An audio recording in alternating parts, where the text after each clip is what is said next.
Hello students, welcome to Dakshina E Classroom. I am Kuldeep Nagar, your chemistry teacher. आज के lecture में FST 1 का discussion हम कर रहे हैं. तो फर्स्ट क्वेश्चन आप देखिए, आइसोमेरिज्म से रिलेटेड है. Total number of possible isomers with molecular formula C6H12 that contains a cyclobutane ring. एक मॉलिक्यूलर फॉर्मूला हमें दे रखा है C6H12 और इसके total number of possible isomers हमें ड्रॉ करना है. टोटल नंबर ऑफ आइसोमर, इसका मतलब स्ट्रक्चरल प्लस स्टीरियो सब काउंट करना है. मॉलिक्यूलर फॉर्मूला क्या दे रखा है? C6H12. तो क्वेश्चन तो बहुत इजी है क्योंकि इसमें हिंट आपको दे रखा है, या ऐसे बोल सकते हैं कि कंपल्शन आपको दे रखा है, साइक्लोब्यूटेन रिंग आपको बनानी ही है. C6H12, तो 6 multiplied by 2 12 plus 2 14, 14 minus 12 divided by 2, तो ये अपने पास कितना आ जाएगा 1. इस मॉलिक्यूलर फॉर्मूले के लिए डिग्री ऑफ अनसैचुरेशन कितना है? 1 है. और 1 डिग्री ऑफ अनसैचुरेशन को कहाँ पर स्पेंड किया जा सकता है? आइदर एक पाई बॉन्ड हो अपने पास या एक साइकिल हो. ऑलरेडी आपको बता रखा है कि साइक्लोब्यूटेन रिंग तो बनाना ही है. तो साइक्लोब्यूटेन रिंग में 4 कार्बन आइटम यूटिलाइज हो गए, 1 DU यूटिलाइज हो गया. बाकी आपके पास क्या बचा है? 2 कार्बन आइटम और DU यूटिलाइज हो गया. इसका मतलब अब सारे सिंगल बॉन्ड है, तो 2 कार्बन आइटम को सिंगल बॉन्ड से कनेक्ट करना है साइक्लोब्यूटेन से. और ऐसा करने से total number of possible isomers हमें काउंट करने हैं. तो सबसे पहले टोटल डिफरेंट पॉसिबल स्ट्रक्चर्स हम बनाएंगे, फिर सारे स्ट्रक्चर्स में ध्यान से देखेंगे कि कहीं पे GI या OI की पॉसिबिलिटी तो नहीं है. अगर GI या OI की पॉसिबिलिटी है तो फिर वहां से total number of stereo isomer हमें काउंट करने होंगे. Total number of isomer count करने के लिए बोला है तो स्ट्रक्चरल प्लस स्टीरियो दोनों काउंट करना है. 2 कार्बन आइटम यहाँ पे अटैच करना है साइक्लोब्यूटेन रिंग से सिंगल बॉन्ड से.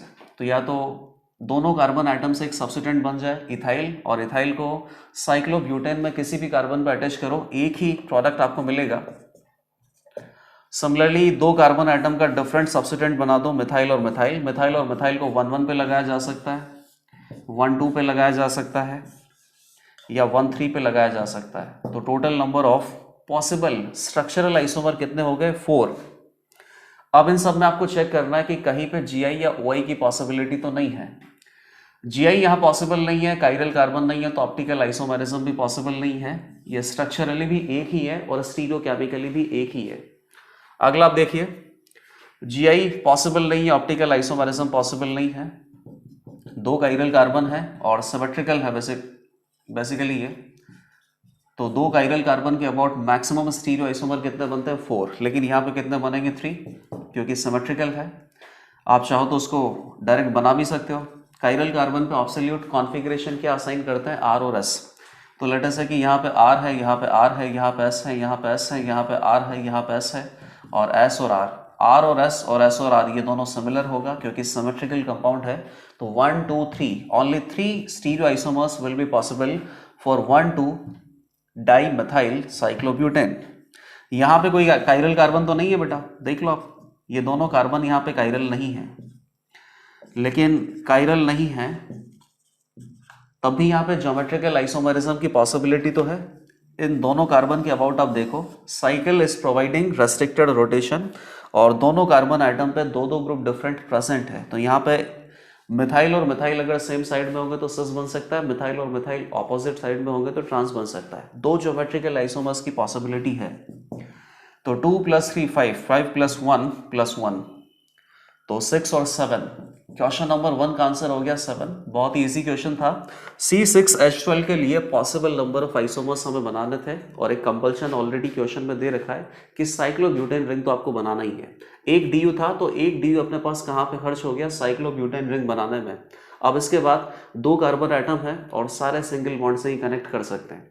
तो दोनों कार्बन आइटम से या तो एक सिंगल इथाइल सब्स्टिट्यूएंट बनाया या डबल सब्स्टिट्यूएंट आपने बनाया मिथाइल और मिथाइल. हर किसी को अटैच करने के बाद total possible isomer of this particular molecular formula वो कितने आ गए अपने पास? 7. तो पहले क्वेश्चन का आंसर कितना हो गया? 7. बहुत इजी क्वेश्चन है. क्वेश्चन नंबर 2 पे आ जाओ. If rate of formation of SO3 is 0.8 gram per litre पर second. Rate of formation of SO3 is 0.8 gram per litre पर सेकेंड. तो यहीं पे गड़बड़ है बेटा, केमिकल काइनेटिक्स का ये क्वेश्चन है. Rate of formation of SO3 आपको दे रखा है 0.8 ग्राम पर लीटर पर सेकेंड. किसी भी सब्सटेंस के लिए रेट ऑफ फॉर्मेशन या रेट ऑफ डिसअपियरेंस, इन दोनों का जो रेट होता है, तो रेट का स्टैंडर्ड यूनिट अपने पास क्या होता है? Rate is equal to change in concentration divided by change in time. तो concentration upon time, mole per litre per second, ऐसा इसका स्टैंडर्ड यूनिट होना चाहिए, मोल पर लीटर। यहाँ क्या दे रखा है? ग्राम पर लीटर। तो सबसे पहले ये जो रेट ऑफ फॉर्मेशन है SO3 का, इसको चेंज करो, स्टैंडर्ड यूनिट में आप लेके आओ। वेट के हिसाब से कोई रेट आपको डिफाइन नहीं करना है, नंबर ऑफ मोल्स और मोलर कॉन्सेंट्रेशन पर टाइम। 0.8 ग्राम, इसका मॉलिक्यूलर वेट कितना होता है? 80। तो 0.8 gram divided by 80 gram per litre per second, तो ये कितना हो गया? 1 × 10⁻² मोल पर लीटर पर सेकंड। अब ये स्टैंडर्ड यूनिट में आ चुका है, rate of formation of SO3। Rate of formation of SO3 हमें दे रखा है। Then calculate rate of disappearance of O2 in gram per litre per second for the reaction 2SO2 + O2 that is equal to 2SO3। तो SO3 का rate आपको दे रखा है और O2 का रेट कैलकुलेट करना है। O2 यहाँ पे क्या है? रिएक्टेंट है, तो रेट ऑफ डिसअपियरेंस आएगा, और SO3 अपने पास प्रोडक्ट है, तो रेट ऑफ अपीयरेंस आएगा। इसका रेट आपको पता है, इसका रेट फाइंड आउट करना है।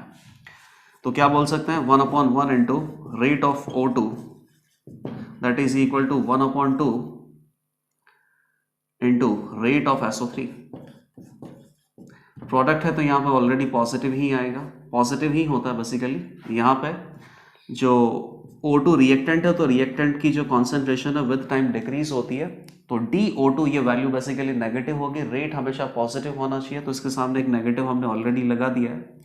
तो यहाँ से DO2 divided by DT, rate of O2 आपको निकालना है या rate of disappearance of O2 आपको निकालना है। SO3 का रेट आपको पता है, उसमें 2 का डिवाइड करना है।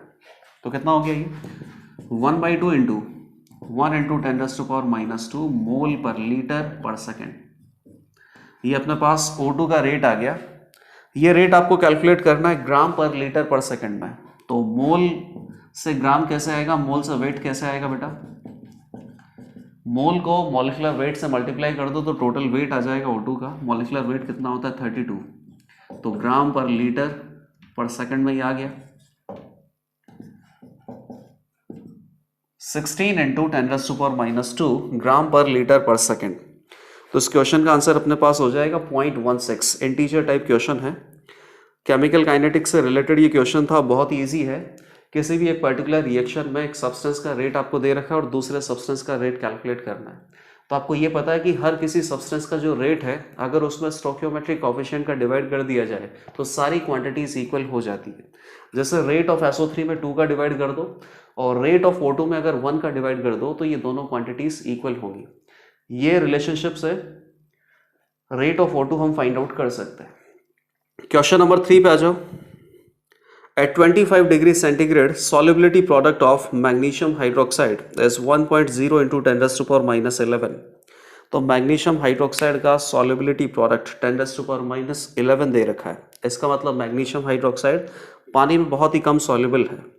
आयनिक इक्विलिब्रियम में solubility product, उस टॉपिक से ये क्वेश्चन है। At which pH will Mg2+ ion starts precipitating in the form of MgOH whole twice from a solution of 0.001 molar Mg2+ ions। 0.001 molar Mg2+ ions अपने पास solution में है और ये पूछा है कि किस pH पे MgOH whole twice magnesium hydroxide का प्रेसिपिटेशन स्टार्ट होगा। तो बेटा कंडीशन ऑफ प्रेसिपिटेशन आपको क्या पता है? आयनिक product must be greater then solubility product। Ionic product must be greater than solubility product। एक कंटेनर बना देता हूं, 0.001 that means 10⁻³ molar concentration of Mg2+ ions are present। अब आपको इस सॉल्यूशन का pH निकालना है जब यहां पे प्रेसिपिटेशन स्टार्ट हो जाए। ठीक, तो बेसिकली pH के लिए आपको क्या निकालना पड़ेगा? सॉल्यूशन में H+ आयन की कॉन्सेंट्रेशन क्या होगी। अब यहाँ सीधा सीधा लग रहा है कि मैग्नीशियम हाइड्रोक्साइड का प्रेसिपिटेट अगर बनाना है तो यहाँ से आपके पास इस पर्टिकुलर रिलेशनशिप OH- आयन की कॉन्सेंट्रेशन आएगी। तो OH माइनस आयन की कॉन्सेंट्रेशन अगर आपको पता चल गई जिस पे कि ये प्रेसिपिटेशन स्टार्ट होता है, उससे क्या आ जाएगा, POH आ जाएगा और pH फिर उसके बाद कैलकुलेट कर लेंगे। तो देख लो पहले ये आयनिक प्रोडक्ट का आप क्या यहाँ पे एक्सप्रेशन लिखोगे या सॉल्युबिलिटी प्रोडक्ट का क्या एक्सप्रेशन लिखोगे, दोनों ही एक्सप्रेशन एक ही होते हैं, बस आयनिक प्रोडक्ट में अपने पास at any time concentration put करना होता है आयंस का, और सॉल्युबिलिटी प्रोडक्ट में इक्विलिब्रियम कॉन्सेंट्रेशन पुट करना होता है। सॉल्युबिलिटी प्रोडक्ट की जो वैल्यू है वो आपको दे रखी है, आयनिक प्रोडक्ट का एक्सप्रेशन आप लिखोगे तभी यहाँ से कुछ इक्वेशन बन पाएगा। MgOH होल ट्वाइस सॉलिड, अगर आप इसको वाटर में डिजोल्व करते हो तो क्या बनेगा, Mg2 plus aqueous plus 2OH minus aqueous. तो जो KSP का एक्सप्रेशन होता है वही आयनिक प्रोडक्ट का एक्सप्रेशन होता है। आयनिक प्रोडक्ट का एक्सप्रेशन अपने पास क्या आएगा, Mg2 plus concentration raise to power 1 multiplied by OH minus concentration raise to power 2। This ionic product must be greater than KSP, and if this condition is satisfied then magnesium hydroxide will be precipitated। तो Mg2 plus का concentration है 10 to power -3, let us से कि इसको x assume कर लेता हूँ, must be greater than 10 to power -11। तो x must be greater than 10 to power -4। OH minus ion की कॉन्सेंट्रेशन अपने पास कितना आ गया, 10 टू पावर -4। तो POH कितना आ जाएगा बेटा, minus log of OH minus ion concentration which will be equal to 4, और PH अगर 4 है, सॉरी POH अगर 4 है तो PH अपना कितना आ जाएगा, 14 minus 4 that is equal to 10। तो 10 pH पे क्या होगा, ये जो मैग्नीशियम हाइड्रोक्साइड का सॉल्ट है ये प्रेसिपिटेट होना स्टार्ट हो जाएगा, 10 pH पे ऐसा होने लग जाएगा। और अगर 10 pH से ज़्यादा होगा, 10 pH से ज़्यादा होगा तो OH माइनस आयन की कॉन्सेंट्रेशन क्या होगी, कम। OH माइनस आयन की कॉन्सेंट्रेशन अगर कम होगी, सॉरी pH अगर ज़्यादा होगा तो POH कम होगा, और POH अगर कम होगा तो OH माइनस आयन की कॉन्सेंट्रेशन ज़्यादा होगी। OH माइनस आयन की कॉन्सेंट्रेशन ज़्यादा होगी तो ये जो आयनिक प्रोडक्ट है ये हमेशा ही सॉल्युबिलिटी प्रोडक्ट से ज़्यादा रहेगा और मैग्नीशियम हाइड्रोक्साइड प्रेसिपिटेट होता रहेगा। तो मिनिमम आपको 10 pH का रिक्वायरमेंट तो है। क्वेश्चन नंबर 3 का आंसर कितना हो गया, 10। क्वेश्चन नंबर 5 पे आओ, अगेन इंटीजर टाइप है, सॉरी क्वेश्चन नंबर 4 है ये। 4 mole of mixture of Mohr salt and Fe2SO4 whole thrice. Mohr salt और Fe2SO4 होल थ्राइस इन दोनों का 4 मोल का मिक्सचर है, requires 500 ml of 1 molar K2Cr2O7 for complete oxidation in acidic medium. The mole percentage of मोहर salt in the mixture is। तो ये ठीक ठाक सा क्वेश्चन है और रेडॉक्स रिएक्शन से रिलेटेड है। एक बार इसका सारा इंफॉर्मेशन हम यहाँ पे लिख देते हैं, बाकी क्वेश्चन आपको लगेगा कि बहुत इजी है। 4 मोल मिक्सचर है मोहर सॉल्ट, तो मोहर सॉल्ट में बेसिकली अपने पास Fe2 प्लस ही काम का होता है क्योंकि इसी का ऑक्सीडेशन हो पाता है, और Fe2SO4 होल थ्राइस, तो इसके अंदर क्या प्रेजेंट है, Fe3 प्लस। इन दोनों का जो मिक्सचर है वो 4 मोल है। रिएक्शन किससे करवाना, K2Cr2O7 से। K2Cr2O7 is oxidising agent, it can not oxidise Fe3 plus क्योंकि Fe3 प्लस Fe4 प्लस में तो ज़्यादा नहीं है। It can oxidise Fe2 plus present in Mohr salt from Fe2 plus to Fe3 plus. तो यहाँ K2Cr2O7 केवल Fe2 plus, that means Mohr salt से ही रिएक्ट करेगा, और मोहर सॉल्ट से इसका कितना रिएक्शन होगा, 500 ml of 1 molar solution. What is the mole percentage of Mohr salt in the mixture is. तो मोहर सॉल्ट का 4 मोल मिक्सचर में क्या मोल परसेंटेज है ये फाइंड आउट करना है। 4 मोल है और 4 मोल में मोहर सॉल्ट अपने पास कितना हो सकता है, यहाँ से निकाल लेते हैं। ये 1 मोलर 500 ml इसके साथ रिएक्ट कर सकता है। तो K2Cr2O7 है, मोहर सॉल्ट में Fe2 प्लस के साथ रिएक्ट करेगा तो ऑक्सीडाइज करवा के Fe3 प्लस बना देगा। क्रोमियम +6 में प्रेजेंट होता है डाइक्रोमेट आयन में, खुद रिड्यूस होकर कहाँ चला जाएगा, क्रोमियम +3 में। ये इसके साथ रिएक्ट करता है तो इक्विवेलेंस पॉइंट पे इन दोनों के इक्विवेलेंट्स इक्वल होंगे। बताइए इसका कितना रिएक्ट करेगा, number of equivalents reacted of K2Cr2O7 that will be equal to number of equivalents reacted of Mohr salt. Equivalent अपने पास कितना होता है, mole multiplied by n factor, तो इसका मोल कितना होगा, 1 मोलर मल्टीप्लाइड बाई 0.5 लीटर, ये मोल हो गए मल्टीप्लाइड बाई एन फैक्टर। +6 से कहाँ चला गया +3, लेकिन 2 क्रोमियम है तो 3 इलेक्ट्रॉन का यहाँ पे गेन है मल्टीप्लाइड बाई 2। इसका एन फैक्टर कितना हो गया 6। मोहर सॉल्ट का देख लेते हैं।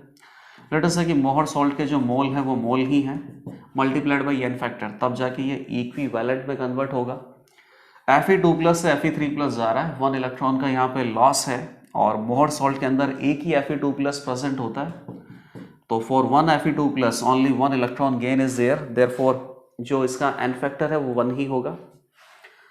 तो यहां से आपको पता चल गया 0.5 multiplied by 6 mole of Fe2+, that means Mohr salt will be equal to 3। तो आउट ऑफ 4 मोल मोहर सॉल्ट अपने पास कितना है 3 मोल, तो रेस्ट 1 मोल क्या होगा ferric sulphate. 3 mole out of 4 मोल, तो 3/4 multiplied by 100, 75% by mole percentage मोहर salt is present in this particular 4 molar mixture, sorry 4 mole mixture not molar। तो क्वेश्चन नंबर 4 का आंसर हो गया 75%। क्वेश्चन नंबर 5 पे आ जाओ।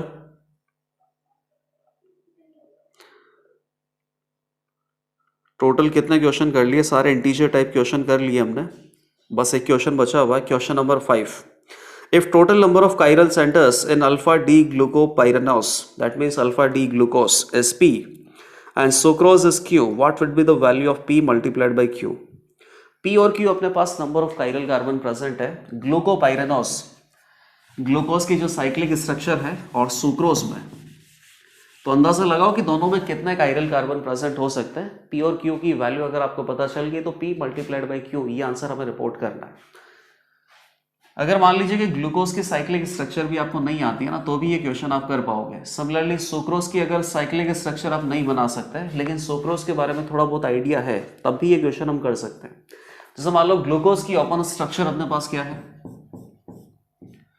CHO होता है, यहाँ पे क्या होता है CH2OH, OH, OH, H, OH। Total कितने कायरल कार्बन है 4। और जैसे इसका साइक्लिक स्ट्रक्चर आप बनाते हो तो ये जो OH है इधर अटैक करता है,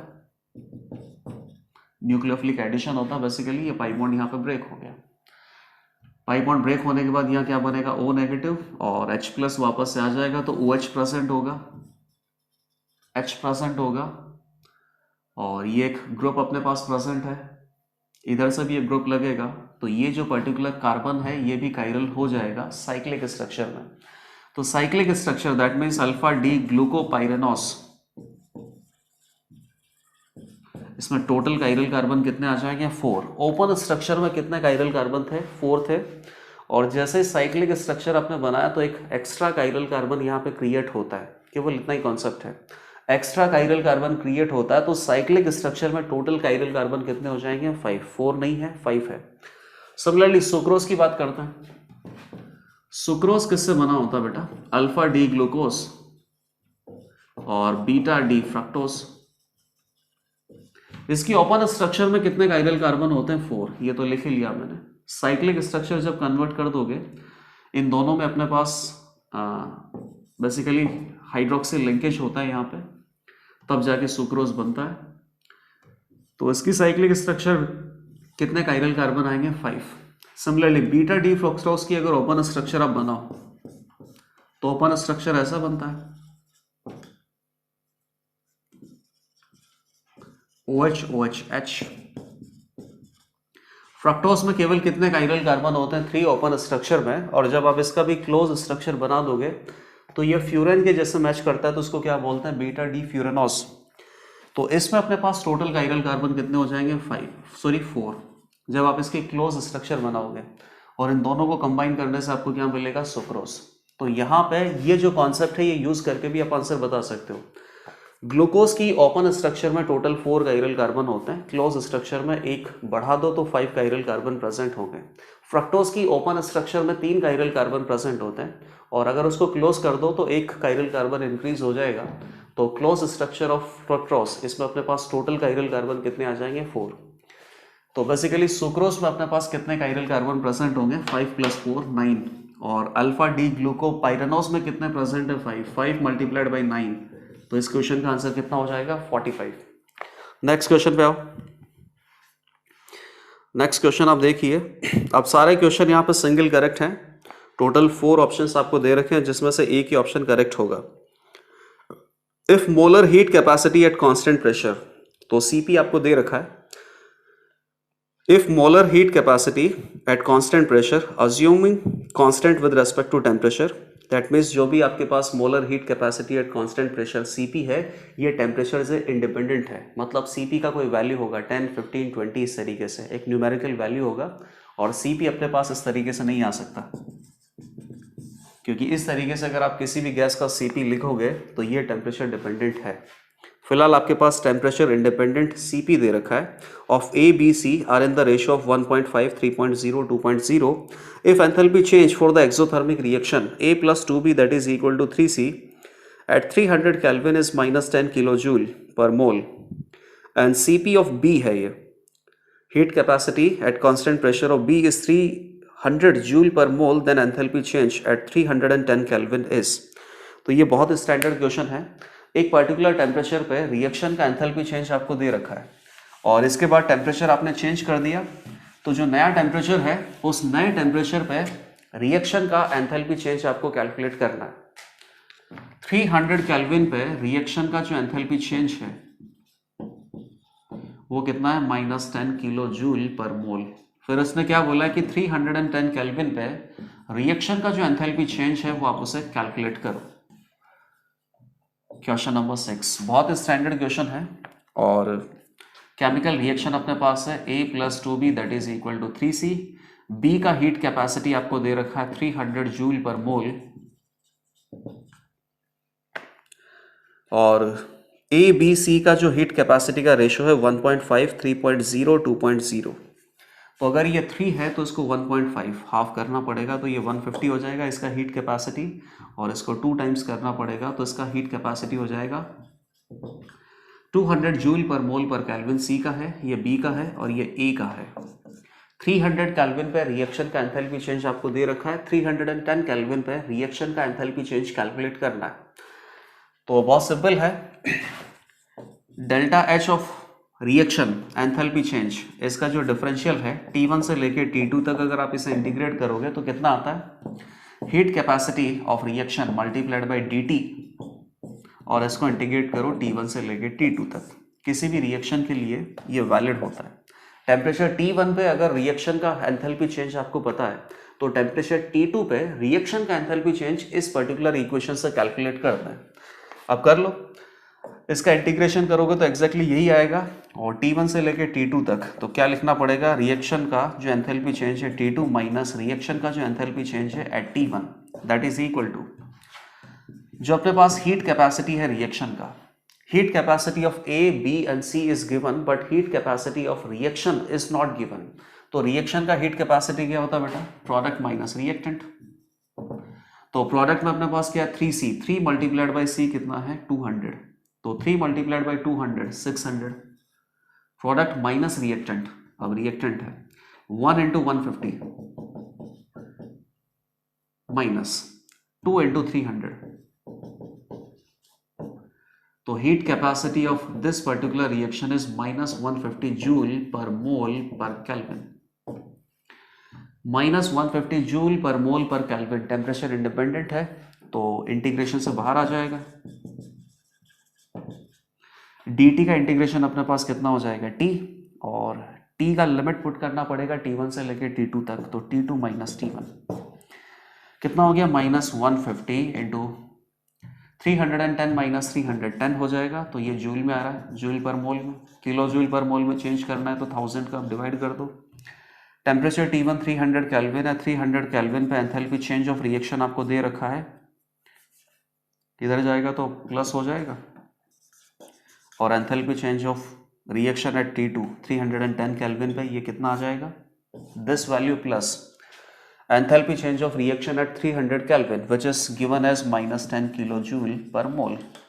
तो -10 किलो जूल और -1.5 kilo joule which is equal to -11.5 kilo joule per mole, this is new enthalpy change of reaction at 310 kelvin. तो ये क्वेश्चन भी बहुत इजीली सॉल्व हो गया। नेक्स्ट क्वेश्चन पे आओ, 7। Consider the following equilibrium, HgO solid है plus 4I minus aqueous plus H2O liquid फिर बीच में इक्विलिब्रियम का साइन है Hg(I4) minus aqueous plus 2OH minus aqueous. तो बेसिकली एक रिवर्सिबल रिएक्शन आपको दे रखा है। Which changes will decrease equilibrium concentration of Hg(I4) minus. Reaction लिखना पड़ेगा ये Hg(I4) माइनस अपने पास प्रोडक्ट है और प्रोडक्ट की जो कॉन्सेंट्रेशन है वो डिक्रीज करना है। तो बताइए प्रोडक्ट की कॉन्सेंट्रेशन हम किस तरीके से डिक्रीज कर सकते हैं। ली चैटलियर प्रिंसिपल का यूज भी करना पड़ेगा। Plus I2 sorry 4I minus है प्लस H2O लिक्विड और Hg(I4) minus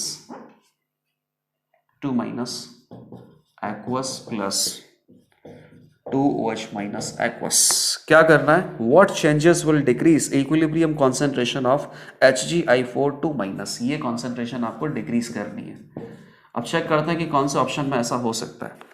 addition of 0.1 molar HI अगर आप ऐड करोगे तो HI से आपको क्या मिलेगा बेटा? I माइनस की कॉन्सेंट्रेशन, रिएक्टेंट की कॉन्सेंट्रेशन अगर आप इंक्रीज करोगे तो रिएक्शन कहाँ मूव करेगा? फॉरवर्ड डायरेक्शन में। तो फॉरवर्ड डायरेक्शन में मूव करेगा तो प्रोडक्ट की जो कॉन्सेंट्रेशन है वो इंक्रीज हो जाएगी। Addition of HgO solid forward direction में मूव करेगा क्योंकि रिएक्टेंट आप इंक्रीज कर रहे हो। रिएक्टेंट जितना ज्यादा बढ़ाते जाओगे प्रोडक्ट उतना ही ज्यादा बढ़ता जाएगा। सिमिलरली रिमूवल ऑफ H2O, अगर ये आप रिमूव कर देते हो, ये अगर रिमूव करेगा तो रिएक्शन अपने पास बैकवर्ड डायरेक्शन में मूव करेगा और बैकवर्ड डायरेक्शन में मूव करेगा तो Hg(I4) माइनस का जो कॉन्सेंट्रेशन है वो कम होगा। तो ऑप्शन नंबर 3 हो गया रिमूवल ऑफ H2O लिक्विड और एडिशन ऑफ KOH। एक मिनट आप देखो इसको, रिमूवल ऑफ H2O लिक्विड। अच्छा, H2O लिक्विड को अगर आप रिमूव करोगे तो उससे कोई फर्क ही नहीं पड़ेगा ना, क्योंकि ये लिक्विड में आपको दे रखा है प्योर सॉल्वेंट की कॉन्सेंट्रेशन से इक्विलिब्रियम कांस्टेंट डिस्टर्ब नहीं होता है। और फोर्थ अपने पास क्या है? Addition of KOH। तो KOH अगर आप ऐड करते हो तो OH माइनस आयन की जो कॉन्सेंट्रेशन है वो इंक्रीज होगी। ये कॉन्सेंट्रेशन अगर इंक्रीज हो जाएगा तो इक्विलिब्रियम कांस्टेंट अब डिस्टर्ब हो गया। इक्विलिब्रियम कांस्टेंट वापस से अचीव करने के लिए थोड़े समय के लिए ये जो इक्विलिब्रियम डिस्टर्ब हुआ है उसमें क्या होगा कि इसका नेट मूवमेंट बैकवर्ड डायरेक्शन में आ जाएगा और 10-15 मिनट बाद वापस से इक्विलिब्रियम एस्टेब्लिश होगा और जो भी इक्विलिब्रियम एस्टेब्लिश होगा उसके रेस्पेक्ट में Hg(I4) माइनस की जो कॉन्सेंट्रेशन है वो कम हो जाएगी बैकवर्ड मूवमेंट के कारण। तो इसमें अपने पास कौन सा हो गया? D option. डी ऑप्शन से आप Hg(I4) माइनस एक्वस आयन का जो कॉन्सेंट्रेशन है वो डिक्रीज कर सकते हो। ठीक है, नेक्स्ट क्वेश्चन पे आ जाओ। Question number 8, experimentally it was found that metal oxide has a formula of M.98O। तो ये सॉलिड स्टेट का क्वेश्चन आ गया अपने पास और यहाँ बेसिकली इम्प्योरिटी डिफेक्ट वगैरह होते हैं, सॉरी मेटल एक्सिस डिफेक्ट होता है और एक मेटल डेफिशिएंट डिफेक्ट होता है। तो मेटल डेफिशिएंट है, अगर M+2 में प्रेजेंट है और ऑक्सीजन तो 2- में प्रेजेंट होता ही है, तो ऑक्सीजन के एक एटम के लिए M का एक एटम रिक्वायर्ड है, जबकि M का कितना एटम रिक्वायर्ड है? 0.98। इसका मतलब यहाँ पे मेटल डेफिशिएंट है और 0.98 mole of M that satisfies 0.1 mole, sorry 1.0 mole of O2 minus. ऐसा कब हो सकता है? टोटल कैटायनिक चार्ज अपने पास टोटल एनायनिक चार्ज को सेटिस्फाई तो करेगा ही सही, क्योंकि जो अपने पास ओवरऑल कंपाउंड है वो तो न्यूट्रल है। ऐसा इसलिए हो सकता है क्योंकि अपने पास मेटल में +2 के अलावा +3 वाले जो मेटल कैटायन है वो भी प्रेजेंट है। तो +3 वाले जो मेटल कैटायन है ये ऑक्साइड आयन के चार्ज को ज़्यादा सेटिस्फाई कर सकते हैं, इसीलिए जो मेटल का रिक्वायरमेंट है वो स्टोइकियोमेट्रिक रेशियो में जितना भी रिक्वायरमेंट है उससे कम है। क्या पूछा है? Metal M is present as M2+ and M3+ in its oxide. Fraction of the metal would exist as M3+ would be. तो ये क्वेश्चन तो बहुत बार आपसे पूछा गया है। मेटल ऑक्साइड का फॉर्मूला दे रखा है और इसमें आपको कैलकुलेट करना है M2+ या M3+ का जो परसेंटेज है, तो बहुत इजीली होगा। कंसेप्ट क्या होता है कि जो भी मेटल ऑक्साइड का फॉर्मूला अपने पास है इसमें टोटल कैटायनिक चार्ज और टोटल एनायनिक चार्ज को इक्वलाइज करो। ओवरऑल जो अपने पास कंपाउंड है वो तो न्यूट्रल है ही सही। लेट अस से कि M2+ के ऊपर कितना चार्ज है? +2 × x और M3 प्लस के ऊपर कितना चार्ज है, +3 multiplied by 0.98 minus x। Total 0.98 mole of metal atoms present है, जिसमें से x मोल ऑफ +2 वाला प्रेजेंट है और 0.9 माइनस x मोल ऑफ +3 वाला प्रेजेंट है। That is equal to total anionic charge 1 into 2। Total cationic charge और टोटल एनाइनिक चार्ज को इक्वलाइज करना है। 2x माइनस 3x, तो ये कितना हो गया, -x इधर आ जाएगा तो प्लस का x हो जाएगा, ये इधर आ जाएगा तो -2, 2.94 माइनस 2, तो 0.94 that is equal to x। तो x अपने पास कितना आ गया, 0.94। तो M3 प्लस अपने पास कितना हो जाएगा, ये M2 प्लस था, 0.98 minus 0.94 which is equal to 0.4। Percentage आपको निकालना है, तो M3 प्लस का जो मोल है divided by total mole metal का कितना है, 0.98 मल्टीप्लाइड बाई 100। तो इसका आंसर अपने पास कितना आएगा, सॉल्व करके देख लेना। ऑप्शन नंबर 2 आंसर आएगा 4.08%। और ये जो क्वेश्चन है एग्जैक्टली अभी तक टोटल 3 to 4 टाइम्स आपसे पेपर में पूछा जा चुका है और ये क्वेश्चन जेईई मेन में भी आ सकता है। तो इस क्वेश्चन को एकदम क्लियरली आपको सॉल्व करना आना चाहिए। नेक्स्ट क्वेश्चन पे आ जाओ। अगला क्वेश्चन इलेक्ट्रोकेमिस्ट्री से रिलेटेड है। Resistance of 0.2 molar solution of a electrolyte is 50 ohm. The specific conductance that means conductivity of solution is 1.4 siemens that means per ohm per metre. ठीक है, पहला स्टेटमेंट यहाँ पे खत्म हो गया है। एक इलेक्ट्रोलाइटिकल सॉल्यूशन है जिसका आपको मोलैरिटी दे रखा है, स्पेसिफिक कंडक्टेंस मतलब कंडक्टिविटी दे रखा है, और इस सॉल्यूशन का जो रेजिस्टेंस है 50 ओम वो आपको दे रखा है। Resistance of 0.5 molar solution of same electrolyte is 280 ohm. Molar conductivity of 0.5 molar solution of electrolyte in siemens metre square per mole is. तो जो सेकंड सॉल्यूशन आपको रिपोर्ट कर रखा है, इस सेकंड सॉल्यूशन की मोलर कंडक्टिविटी फाइंड आउट करनी है, सेकंड सॉल्यूशन की। और फर्स्ट टाइम आपको सॉल्यूशन भी दे रखा है। इसका एक ही मीनिंग है कि जो फर्स्ट सॉल्यूशन आपको दे रखा है यहां से कुछ इंफॉर्मेशन आपको निकालना है और उस इंफॉर्मेशन को सेकंड सॉल्यूशन में आपको यूज करना है। इलेक्ट्रोलाइट है, एक इलेक्ट्रोलाइटिकल सेल ऐसा अज्यूम कर लो और इसमें इलेक्ट्रोलाइट आपने फिल कर रखा है। पूरा कंप्लीट सेल ही आपको बनाना होता है। अगर रेजिस्टेंस रिपोर्ट कर रखा है, रेजिस्टेंस कितना है, 50 ओम है। Specific conductance that means conductivity कितनी आपको दे रखी है, 1.4 सीमेंस पर metre, that means per ohm per metre. और इस सॉल्यूशन के अंदर अपने पास इलेक्ट्रोलाइट की जो मोलैरिटी है दैट इज 0.2। तो क्या आ सकता है अपने पास, रेजिस्टेंस का फॉर्मूला होता है R is equal to rho into L/A। 50 ohm rho resistivity होता है, resistivity is opposite of conductivity, तो 1/1.4 मल्टीप्लाइड बाई L/A। L/A अपने पास क्या होता है, सेल कांस्टेंट। तो पहली इंफॉर्मेशन से आप सेल कांस्टेंट की वैल्यू पता लगा सकते हो। सेल कांस्टेंट L/A, L क्या होता है, इलेक्ट्रोड के बीच का जो लेंथ है वो, और A अपने पास क्या होता है, किसी भी पर्टिकुलर इलेक्ट्रोड का जो एरिया ऑफ क्रॉस सेक्शन है। 70 हो गया ये, ठीक है। ये कितना था, पर ओम, तो ओम से ओम कट गया, पर मीटर, L/A पर मीटर में ही आएगा। अगला सॉल्यूशन अपने पास क्या है, रेजिस्टेंस ऑफ 0.5 मोलर। चलो 0.5 मोलर है, इसका रेजिस्टेंस आपको दे रखा है 280 ओम, और 0.5 मोलर है, 280 ओम इसका रेजिस्टेंस है। अब इस इलेक्ट्रोलाइटिकल सॉल्यूशन का, और इस इलेक्ट्रोलाइटिकल सॉल्यूशन के लिए आपको मोलर कंडक्टिविटी की वैल्यू फाइंड आउट करनी है।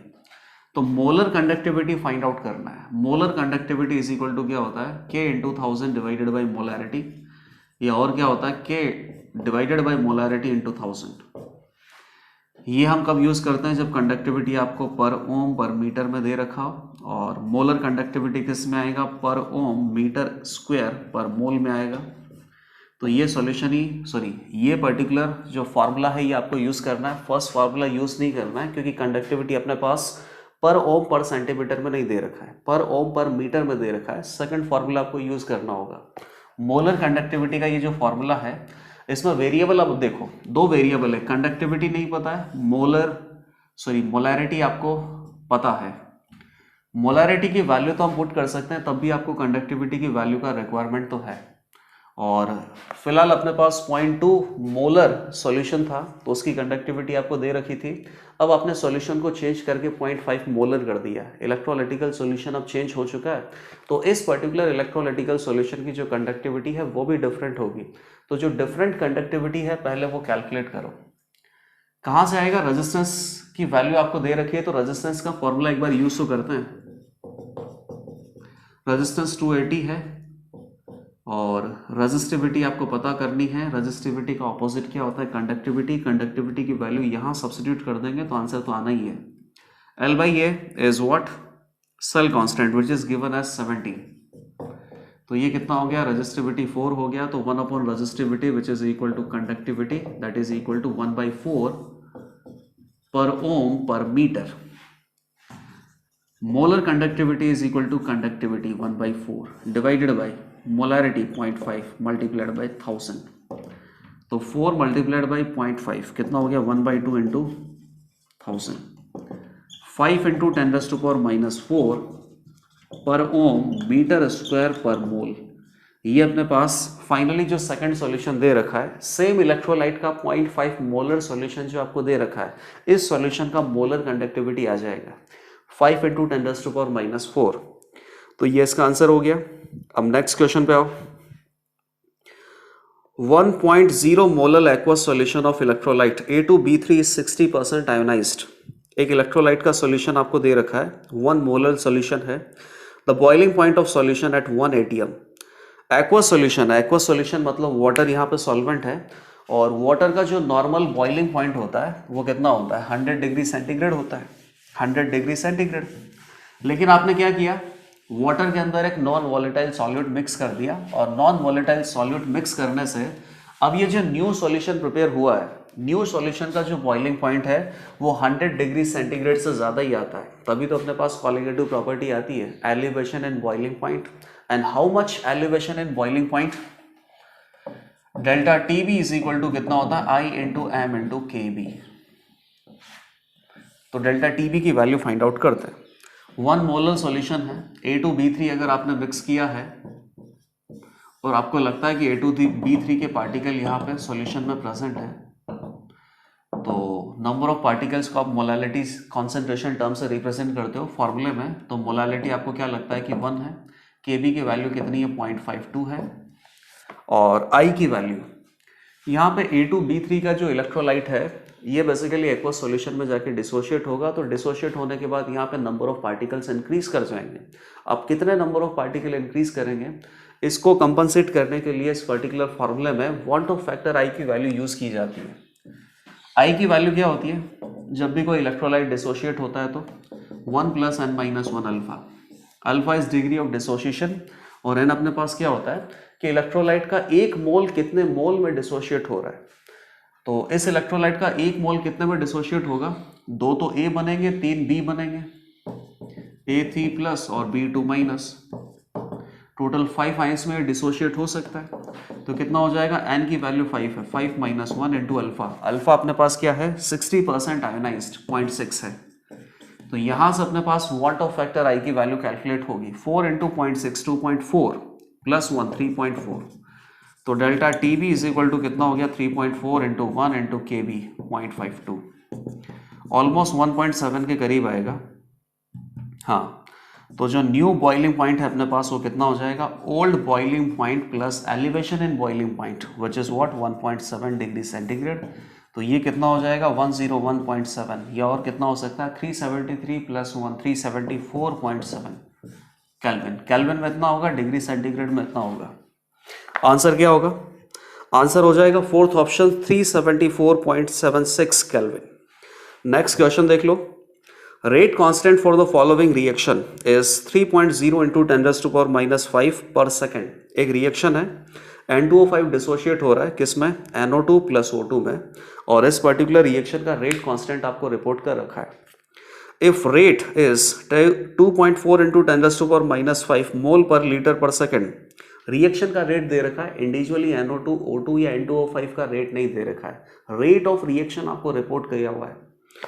Then concentration of N2O5 in mole per litre is, rate of reaction आपके पास है और N2O5 जो रिएक्टेंट है, इस रिएक्टेंट की रेट आपको पता करनी है, सॉरी रिएक्टेंट की कॉन्सेंट्रेशन पता करनी है इसी इंस्टेंट पे जिस इंस्टेंट पे रेट गिवन है। तो कोई भी अगर मान लीजिए आपके पास रिएक्शन होती है, जैसे कि रिएक्टेंट से क्या बन रहा है प्रोडक्ट, रिएक्शन के लिए रेट ऑफ रिएक्शन का एक्सप्रेशन क्या आता है, रेट कांस्टेंट के multiplied by molar concentration of reacting species raise to power order, यही होता है। रेट ऑफ रिएक्शन आपको दे रखा है, रेट कांस्टेंट की आपको दे रखा है, ऑर्डर आपके पास नहीं है, और इसी इंस्टेंट पे आपको कॉन्सेंट्रेशन फाइंड आउट करनी है रिएक्टेंट N2O5 की। तो बेसिकली रेट लॉ एक्सप्रेशन हमें यूज करना है और इसमें दो वेरिएबल अपने पास है, concentration of N2O5, concentration of reactant आपको पता करना है। इसका मतलब कहीं ना कहीं इस पर्टिकुलर डेटा में ऑर्डर भी आपको दे रखा है। रेट ऑफ रिएक्शन अपने पास क्या है, 2.4 इंटू 10⁻⁻5 मोल पर लीटर पर सेकेंड, यूनिट नहीं लिख रहा हूं मैं। रेट कांस्टेंट क्या है, 3.0 इंटू 10⁻5 पर सेकेंड। यहीं से पता चल जाएगा बेटा ऑर्डर रेट कांस्टेंट आपको दे रखा है और रेट कांस्टेंट की यूनिट से ही आप ऑर्डर पता लगा सकते हो। पर सेकंड में यहाँ पे रेट कांस्टेंट का यूनिट है, इसका मतलब ये फर्स्ट ऑर्डर काइनेटिक्स है, तो ऑर्डर तो पता चल ही गया। और रिएक्टेंट अपने पास क्या है, N2O5 है।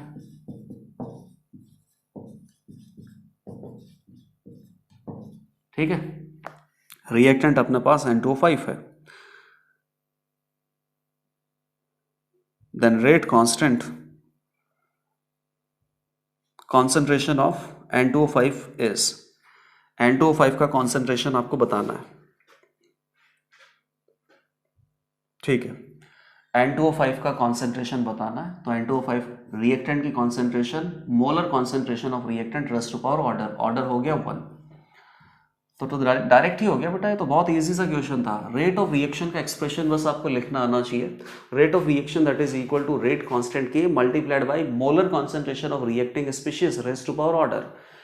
कांस्टेंट के आपको पता है, रेट ऑफ रिएक्शन आपको पता है, ऑर्डर आपको पता है, तो जो भी रिएक्टिंग स्पीशीज है उसका मोलर कॉन्सेंट्रेशन आपको पता लगेगा। कितना आ जाएगा, 10⁻⁻5, ये तो कट जाएगा, 2.4 डिवाइडेड बाई 3.0, तो ये हो जाएगा 4/5, 4/5 इज 0.8 मोलर, ये इसका आंसर हो गया।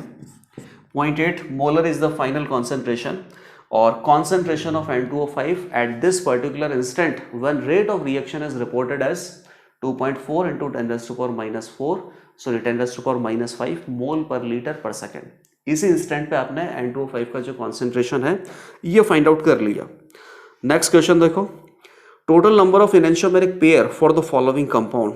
अब ये थोड़ा डिफिकल्ट क्वेश्चन है।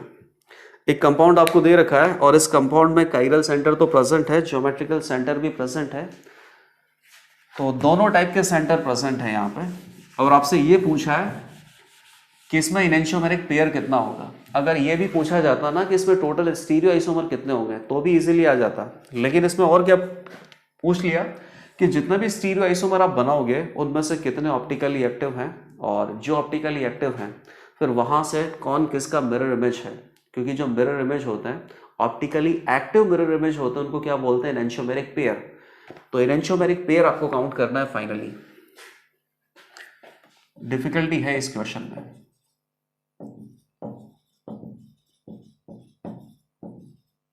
ये काइरल सेंटर है और ये ज्योमेट्रिकल सेंटर है, तो टोटल स्टीरियो सेंटर कितना हो गया 3, तो 2⁻3 8 अपने पास यहाँ पे स्टीरियो आइसोमर हो सकते हैं मैक्सिमम, लेकिन यहाँ पे 8 स्टीरियो आइसोमर नहीं होंगे क्योंकि ये सिमेट्रिकल कंपाउंड है, और सिमेट्रिकल कंपाउंड है तो लेस देन 8 आंसर इसका होगा। तो टोटल स्टीरियो आइसोमर यहाँ पे 6 आएंगे। जब भी आपके पास किसी पर्टिकुलर स्ट्रक्चर में स्टीरियो सेंटर में ऑप्टिकल सेंटर और ज्योमेट्रिकल सेंटर दोनों प्रेजेंट होते हैं, तो उस केस में आप कोई फॉर्मूला नहीं लगा सकते, केवल हर किसी स्टीरियो सेंटर पे कॉन्फ़िगरेशन को असाइन करके टोटल नंबर ऑफ पेयर्स और total number of possibilities count कर सकते हैं, और टोटल नंबर ऑफ पॉसिबिलिटीज से ही टोटल स्टीरियो आइसोमर अपने पास आएंगे। ये तो हम कर सकते हैं, अगर अनसिमेट्रिकल होता तो 2⁻3 मैक्सिमम 8 स्टीरियो आइसोमर यहाँ पे पॉसिबल होते हैं। फिलहाल सिमेट्रिकल स्ट्रक्चर है तो मैक्सिमम 6 स्टीरियो आइसोमर यहाँ पे पॉसिबल होंगे, मैंने काउंट कर रखे हैं। और ये 6 आप किस तरीके से निकाल सकते हो, कोई फॉर्मूला आप यूज नहीं कर पाओगे, केवल हर किसी स्टीरियो सेंटर पे आपको कॉन्फ़िगरेशन फिक्स करना है, इसका एब्सोल्यूट कॉन्फ़िगरेशन फिक्स करना है और इस तरीके से काउंट करना है कि कितनी पॉसिबिलिटीज हो सकती है। जैसे मान लो कि ये काइरल सेंटर है, ये काइरल सेंटर है और ये ज्योमेट्रिकल सेंटर है, इन तीनों सेंटर पे क्या कॉन्फ़िगरेशन हो सकती है और कितने डिफरेंट पेयर आप बना सकते हो। तो लेट अस से कि ज्योमेट्रिकल सेंटर पे अपने पास अगर ई कॉन्फ़िगरेशन आ जाए तो दोनों काइरल सेंटर पे क्या हो सकता है, आर आर हो सकता है, एस एस हो सकता है, आर एस हो सकता है, एस आर हो सकता है। लेकिन आर एस और एस आर दोनों तरफ से देखोगे तो सिमेट्रिकल है, सेम ही नजर आएगा, तो ये हटाओ आप।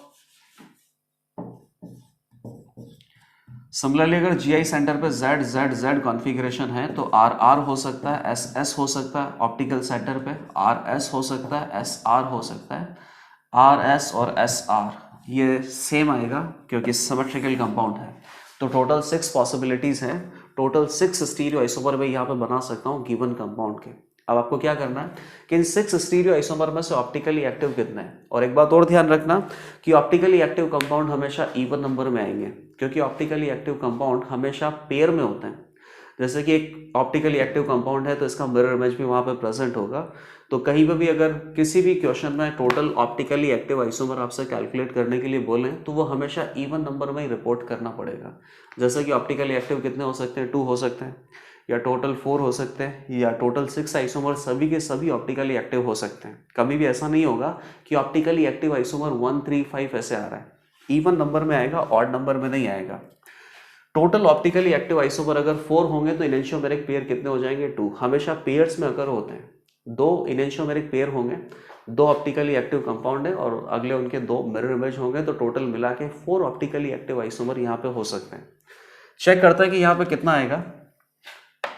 अब ये बना के आप देख लेना, वैसे मैंने तो बना रखा है कि ये जो आर एस कॉन्फ़िगरेशन है ना, ये कि फर्स्ट और थर्ड काइरल कार्बन पे आपने आर और एस कॉन्फ़िगरेशन बना दिया, बीच में ज्योमेट्रिकल सेंटर अपने पास है ही सही। ये जब आप अच्छे से बनाओगे, इसकी स्ट्रक्चर पूरा, ओरिएंटेशन पूरा दिखा दोगे तो आपको लगेगा कि ये ऑप्टिकली इनएक्टिव आते हैं। तो रेस्ट 4 अपने पास ऑप्टिकली एक्टिव है, रेस्ट 4 ऑप्टिकली एक्टिव है, तो 2 इनेंशियोमेरिक पेयर होंगे। आंसर कितना आ जाएगा, 2। अब देखना, आर की मिरर इमेज ऐसे होती है, आर की मिरर इमेज ऐसे होती है और ई का मिरर इमेज ई ही होता है।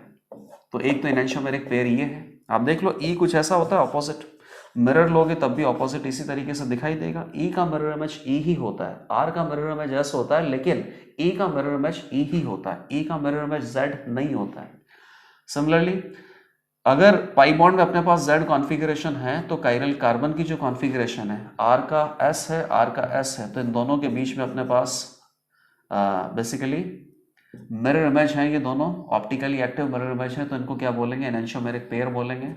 तो 2 इनेंशियोमेरिक पेयर अपने पास प्रेजेंट होंगे और बाकी ये जो दोनों फॉर्म्स है जिसमें फर्स्ट और थर्ड काइरल कार्बन का ऑप्टिकल या फिर एब्सोल्यूट कॉन्फ़िगरेशन आर और एस दे रखा है, ये ऑप्टिकली इनएक्टिव फॉर्म ही निकलेगा। एक मैं बना के दिखा देता हूँ आपको, ये कुछ ऐसा बनेगा, जेड है ना, चलो ये जेड बना दिया, फिशर प्रोजेक्शन में बना देता हूँ कॉन्फ़िगरेशन।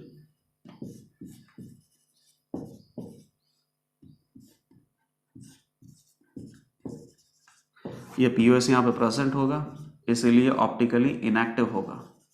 आप चेक करके देख लो, ये जो मैंने बनाया है ना, इस काइरल कार्बन पे आप कॉन्फ़िगरेशन निकाल के देख लो। एक काइरल कार्बन का कॉन्फ़िगरेशन अगर आर आएगा तो दूसरे का ऐसा आएगा, तो वहीं से मुझे कंफर्म होगा कि ये वाला जो सेट मैंने ले रखा है आर जेड एस या फिर आर ई एस, ये जो सेट है ये अपने पास ऑप्टिकली इनएक्टिव फॉर्म्स होंगी, जिनको और आप क्या बोलते हो, मीसोफॉर्म्स। तो टोटल 6 स्टीरियो आइसोमर होंगे, जिनमें से 4 ऑप्टिकली एक्टिव है, 2 ऑप्टिकली इनएक्टिव है। ऑप्टिकली इनएक्टिव को क्या बोलते हैं, मीसोफॉर्म्स। यहाँ पे 2 मीसोफॉर्म्स प्रेजेंट है, total 4 optically active forms present है। टोटल 4 ऑप्टिकली एक्टिव फॉर्म्स हैं तो टोटल 2 इनेंशियोमेरिक पेयर यहाँ पे होंगे। तो ये क्वेश्चन भी हमने अटेम्प्ट कर लिया और ये थोड़ा सा डिफिकल्ट था। नेक्स्ट क्वेश्चन पे आ जाओ।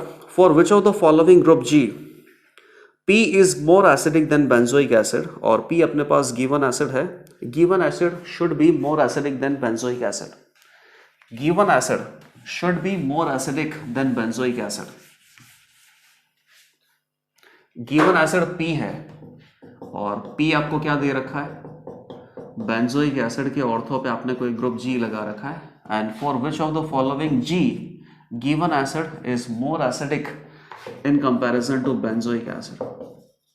तो बेटा बेंजोइक एसिड के ऑर्थो पे क्या होता है, H होता है, और हाइड्रोजन तो सबसे छोटा एटम है, यहाँ पे कोई ऑर्थो इफेक्ट नहीं लगता। बेंजोइक एसिड की जो एसिडिक स्ट्रेंथ है वो आप एक तरीके से अपने माइंड में फिट कर लो।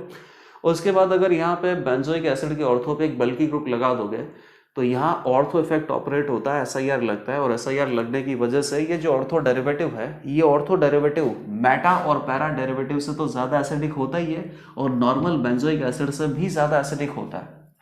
तो बताइए ग्रुप G आप कौन सा इंसर्ट करना चाहते हो, OH, CH3 CHH। अब CHH बल्कि, CH3 बल्कि, बल्कि ग्रुप अगर आप इसके रेस्पेक्ट में ऑर्थो पे लगाओगे तो ऑर्थो इफेक्ट की वजह से ये जो गिवन एसिड है वो बेंजोइक एसिड से ज़्यादा एसिडिक आएगा। और अगर मान लीजिए कि OH आपने यहाँ पे लगाया तो OH तो बेटा बल्कि नहीं है, बल्कि नहीं है तो ऑर्थो इफेक्ट यहाँ पे ऑपरेट नहीं करेगा। ऑर्थो इफेक्ट ऑपरेट नहीं करेगा तो फिर डायरेक्ट आप ऐसा नहीं बोल सकते कि गिवन एसिड बेंजोइक एसिड से ज़्यादा एसिडिक होगा। आप थोड़ा और कंसेप्ट आप लगाओ और चेक करो कि एक्चुअली में ज़्यादा एसिडिक है या नहीं है। क्या करें, कॉन्जुगेट बेस बनाओ बेटा इसका। Acidic strength is directly proportional to stability of conjugate base. और ऑर्थो हाइड्रोक्सी बेंजोएडाइन में इंट्रामोलिकुलर हाइड्रोजन बॉन्डिंग होती है, और इंट्रामोलिकुलर हाइड्रोजन बॉन्डिंग के कारण ये जो कॉन्जुगेट बेस है ये ज़्यादा स्टेबल होगा, ये कॉन्जुगेट बेस ज़्यादा स्टेबल होगा, तो जो गिवन एसिड है P वो एसिडिक ज़्यादा होगा। किसके कंपैरिजन में, नॉर्मल बेंजोइक एसिड के कंपैरिजन में। तो अगर आपने ग्रुप G OH भी कंसिडर किया ना तो ऑर्थो इफेक्ट नहीं लगेगा। उसके बावजूद भी ये जो A वाला कंपाउंड है, सॉरी जो P अपने पास एसिड है वो बेंजोइक एसिड से ज़्यादा ही एसिडिक आएगा। तो ग्रुप G अपने पास OH हो, CH3 हो या CHH हो, given acid P will be more acidic than benzoic acid in all three cases। तो इसका आंसर क्या हो जाएगा, D, all of these। Next question पे आओ। ठीक है, ये क्वेश्चन आप देखिए, क्लोरोबेंजीन की रिएक्शन कर रखी है NOH से 300 डिग्री सेंटीग्रेड 300 ATM। उसके बाद H प्लस हाइड्रोलाइसिस करना है, फिर Br2CS2 से रिएक्शन करना है, compound B that is formed in the above reaction. Reaction sequence एक बार लिख देता हूं मैं, इजी सा रिएक्शन सीक्वेंस है, और इस रिएक्शन सीक्वेंस में जो रिएक्शंस आपको दे रखी है वो बहुत ही फेमस रिएक्शंस हैं, तो याद आपको ऑलरेडी होगी। क्लोरोबेंजीन की रिएक्शन आपने किससे किया, NOH। तो बेटा NOH से आपको क्या मिलेगा, OH माइनस न्यूक्लियोफाइल, और क्लोरोबेंजीन मतलब अराइल हैलाइड है। हैलाइड आयन जहाँ पे प्रेजेंट होता है वहाँ क्या होगा, न्यूक्लियोफिलिक सब्स्टिट्यूशन, न्यूक्लियोफाइल अटैक करेगा, लीविंग ग्रुप लीव करेगा। लेकिन आपको पता ही है कि अराइल हैलाइड में नॉर्मली न्यूक्लियोफिलिक सब्स्टिट्यूशन नहीं होता है। न्यूक्लियोफिलिक सब्स्टिट्यूशन अराइल हैलाइड में केवल कब हो पाता है, जब इस हैलाइड आयन के रेस्पेक्ट में ऑर्थो या पैरा पे कोई इलेक्ट्रॉन विड्रॉइंग ग्रुप प्रेजेंट हो। पहले तो ये कंडीशन हो गई, और अगर मान लीजिए कि ऑर्थो और पैरा पे कोई इलेक्ट्रॉन विड्रॉइंग ग्रुप प्रेजेंट नहीं है तो नॉर्मल जो अराइल हैलाइड है जैसे कि क्लोरोबेंजीन, फ्लोरोबेंजीन, इसमें नॉर्मल कंडीशंस में न्यूक्लियोफिलिक सब्स्टिट्यूशन नहीं होगा। रीजन क्या होता है, कार्बन हाइड्रोजन बॉन्ड में पार्शियल डबल बॉन्ड कैरेक्टर होता है, तो नॉर्मल कंडीशन में ये जो पार्शियल डबल बॉन्ड कैरेक्टर है इसकी वजह से ये बॉन्ड ब्रेक नहीं होगा, लिविंग ग्रुप लीव नहीं करेगा। लिविंग ग्रुप लीव नहीं करेगा तो न्यूक्लियोफाइल यहाँ पे अटैच नहीं हो सकता। नॉर्मल कंडीशन में कोई भी यहाँ पे रिएक्शन का प्रोडक्ट आपको नहीं मिलेगा। लेकिन आपने क्या कर दिया, 300 degree centigrade and 300 ATM pressure पे ऐसा आप करने की कोशिश कर रहे हो, बहुत ज़्यादा टेम्परेचर आपने प्रोवाइड करवा दिया। तो अब एक्सट्रीम कंडीशन में कार्बन क्लोरीन का जो पार्शियल डबल बॉन्ड है वो भी ब्रेक होगा और न्यूक्लियोफिलिक सब्स्टिट्यूशन के प्रोडक्ट आपको मिलेंगे। तो OH अटैक करने से आपको क्या मिलेगा, फिनॉल। लेकिन आप एक बात और ध्यान रखो कि फिनॉल नहीं मिलेगा बेटा, बेसिक मीडियम है और फिनॉल में एसिडिक प्रोटॉन होता है। तो फिनॉल कैसे आंसर हो सकता है, आपको क्या मिलेगा, फिनॉक्साइड आयन मिलेगा। न्यूक्लियोफिलिक सब्स्टिट्यूशन हुआ, उसके बाद एसिडिक प्रोटॉन को रिमूव कर लिया गया, तो फिनॉक्साइड आयन आपको यहाँ पे प्रोडक्ट मिला है। अब सेकंड रिएक्शन क्या है, H प्लस हाइड्रोलाइसिस करोगे तो OH बन जाएगा बेटा, ये फिनॉल मिला है। अब जाके फाइनली आपको फिनॉल मिला है। फिनॉल की रिएक्शन आपने किससे किया, Br2CS2, polar aprotic, sorry non polar solvent है ये। नॉन पोलर सॉल्वेंट की प्रेजेंस में phenol highly activated benzene ring के साथ अगर आप इसकी रिएक्शन करोगे Br2 की, तो Br2 से आपको इलेक्ट्रोफाइल क्या मिलता है, Br प्लस, और ये जो बेंजीन रिंग है वो हाईली एक्टिवेटेड है, OH का प्लस एम बहुत ज़्यादा होता है, OH से ज़्यादा प्लस एम केवल NH2 ग्रुप का ही है। इलेक्ट्रॉन डेंसिटी बहुत ज़्यादा है, Br प्लस इलेक्ट्रोफाइल अवेलेबल है। तो बेंजीन रिंग में Br प्लस इलेक्ट्रोफाइल का क्या होगा, electrophilic aromatic substitution. Electron density बहुत ज़्यादा है तो OH के रेस्पेक्ट में ऑर्थो ऑर्थो और पैरा पे ट्राई ब्रोमो सब्स्टिट्यूटेड प्रोडक्ट आपको मिल सकता है। लेकिन आपको फिर ध्यान दिलाता हूँ, ट्राई ब्रोमो सब्स्टिट्यूटेड प्रोडक्ट हमें कहाँ मिलता है, Br2 in presence of polar protic solvent, Br2 in presence of non polar solvent CS2, monobromo substituted product ही मिलते हैं। तो मोनोब्रोमो सब्स्टिट्यूटेड प्रोडक्ट में ऑर्थोब्रोमोफिनॉल मिलेगा, पैराब्रोमोफिनॉल मिलेगा, दो प्रोडक्ट मिलेंगे। इन्होंने यहाँ पे केवल एक ही प्रोडक्ट बना रखा है, कंपाउंड बी, मतलब मेजर प्रोडक्ट की ये बात कर रहा है। तो पैराब्रोमोफिनॉल यहाँ पे मेजर प्रोडक्ट होगा, तो वही आंसर है। मोनो सब्स्टिट्यूटेड प्रोडक्ट आपको बनाना है, try substituted product try bromophenol नहीं बनाना है। ट्राई ब्रोमोफिनॉल भी मिल सकता था, लेकिन कब मिलता, जब Br2 in presence of water ये रिएक्शन हम करवाते। तो उसका आंसर हो जाएगा ऑप्शन नंबर 2। नेक्स्ट क्वेश्चन पे आओ, विच of the following statement is incorrect. ठीक है, 4 स्टेटमेंट दे रखे, इनकरेक्ट कौन सा है, तो ये वैसे बता देते हैं। 1 degree amine gives mustard oil reaction, तो बिल्कुल सही बात है, 1 डिग्री अमाइन का मस्टर्ड ऑयल टेस्ट हम करते ही है, और वो 1 डिग्री अमाइन ही दे सकता है, 2 डिग्री अमाइन या 3 डिग्री अमाइन नहीं देता है। एक बार वापस से रिकॉल करना, नोट्स पढ़ना अपने। 1 degree amine forms salt with H2PtCl6। Second statement आप देख लो, H2PtCl6 इसको क्या बोलते हैं, प्लेटिनिक एसिड। तो प्लेटिनिक एसिड के साथ ये सॉल्ट बनाता है 1 डिग्री अमाइन, बिल्कुल बनाएगा बेटा। 1 डिग्री अमाइन हो चाहे 2 डिग्री अमाइन हो, अमाइन क्या है, बेसिक होता है। और H2PtCl6 ये आपने प्लेटिनिक एसिड ले लिया, एसिड और बेस में तो रिएक्शन होगा, ये एक H+ डोनेट करेगा, ये एक H+ एक्सेप्ट करेगा। इसके पास टोटल कितने H+ डोनेट किए जा सकते हैं, 2 H+। तो इसके 1 मोल के लिए 1 डिग्री अमाइन का 2 मोल रिक्वायर्ड होगा, दोनों में एसिड बेस रिएक्शन होगा, तो फाइनली ये सॉल्ट आपको मिल जाएगा। 1 degree amine gives hydrogen gas with sodium, तो 1 डिग्री अमाइन में hydrogen is connected to nitrogen atom, hydrogen is connected to more electronegative atom, acidic proton यहाँ पे प्रेजेंट है। और सोडियम से जो रिएक्शन है वो मैंने आपको ORM1 में पढ़ा है। सोडियम इतना ज़्यादा बेसिक होता है ना कि वो किसी भी एसिडिक प्रोटॉन को रिमूव कर लेता है। जितना भी गिवन मेंशन्ड एसिडिक प्रोटॉन आपको बताया ना, उन सारे एसिडिक प्रोटॉन को रिमूव करने के बाद sodium metal hydrogen gas release कर सकता है। तो यहाँ पे भी एसिडिक प्रोटॉन है, 1 डिग्री अमाइन का रिएक्शन सोडियम से करेंगे तो हाइड्रोजन गैस रिलीज होगा।